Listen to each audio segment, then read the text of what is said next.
Welcome to North Point Counseling Perspective, a podcast where we explore the world of mental health, personal growth, and the journey to a more fulfilling life. I'm your host, counselor and author, John Sternfels. Each podcast is designed with you in mind, providing insightful topics and practical advice, offering you a unique opportunity to deepen your self-understanding and improve your mental health. So whether you're seeking support, looking to learn more about psychological concepts, or simply interested in personal development, our podcast is designed to be your go-to resource. So grab your headphones, settle in, and let's explore another episode in a North Point Counseling Perspective. In this episode, I would like to introduce a colleague and friend, Patrick Eiler. Patrick is a licensed professional counselor and a certified sexual addiction therapist.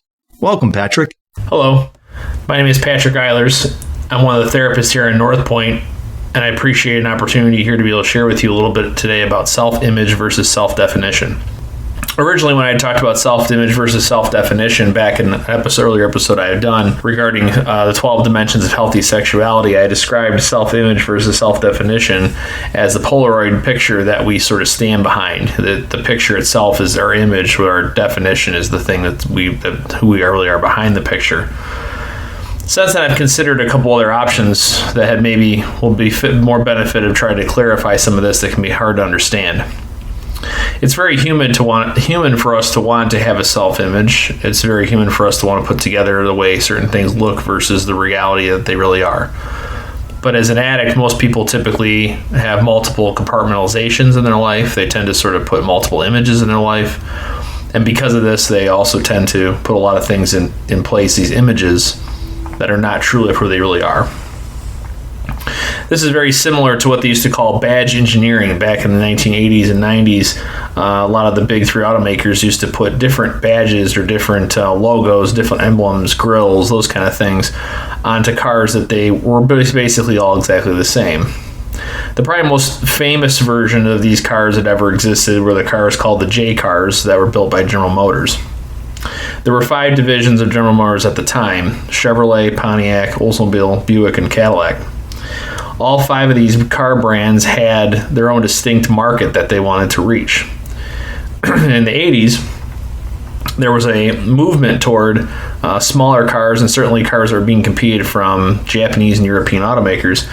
And so one of the things that GM decided to do was to try to bring one car to all 5 of the platforms. So basically, it was exactly the same car under hood. It had the same transmission, same engine. There were very little modifications to any of them in performance-wise, but they all looked a little different, but everyone knew they kind of were the same car. It started with the base model, the Chevrolet Cavalier. That was kind of the most famous one, most popular one. Obviously, it was the cheapest one.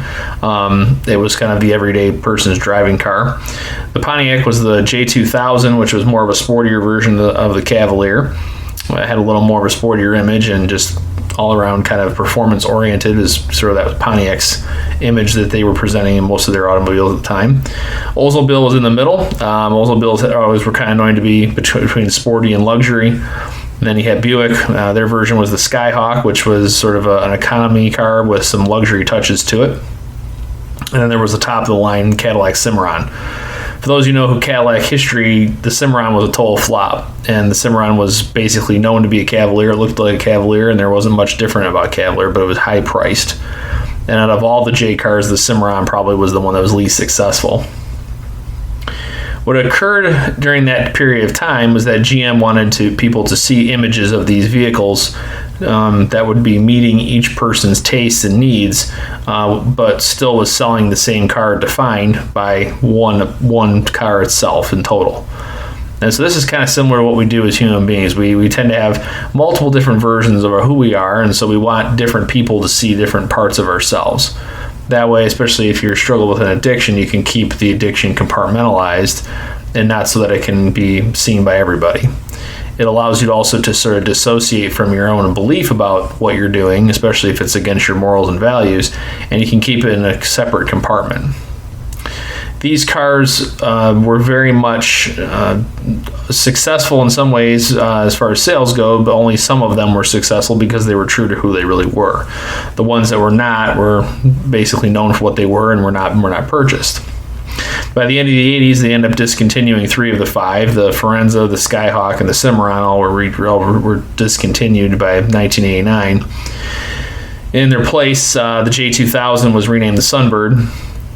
And as the 90s went on, they ended up redesigning both of those cars. The Pontiac Sunbird became the Sunfire, and the Cavalier got redesigned, I think, in 1995. And when that occurred, both of those cars really had a much more niche designation. They fit what they were trying to get to. They were more honest about kind of what they were really selling and what the product really was. Now, there was obviously some similarities between the Cavalier and the Sunfire in the 90s, but sales reflected that people were saw that there was much more consistency with what the car was trying to be designed for. And that's very much true about the more we're honest about who we really are within ourselves. The person that we truly are transparently with other people will be accepted by those people who really truly love us, and the people who don't, well, those relationships probably will end. Maybe you have to ask yourself right now, what are the relationships that I'm truly being honest with? Am I being honest with my partner? Am I being honest with the people around me? Am I being honest with myself? A lot of times people are shackled to their addiction because they don't really truly believe that they have an addiction, or because they're really struggling. That's part of a form of denial. We haven't talked too much about denial today, but as we've probably talked about throughout the process of different episodes, denial is really powerful, and it certainly can convince us that each of those images that we are really truly is, we're one of those many images, or maybe we're all of those images. So something to consider today is to examine yourself, examine your images, examine who you try to be with other people. And if you're not trying to be who you truly are, or ask yourself the question, why? What keeps me from being who I really am to our people? What keeps me from being who I really am to myself?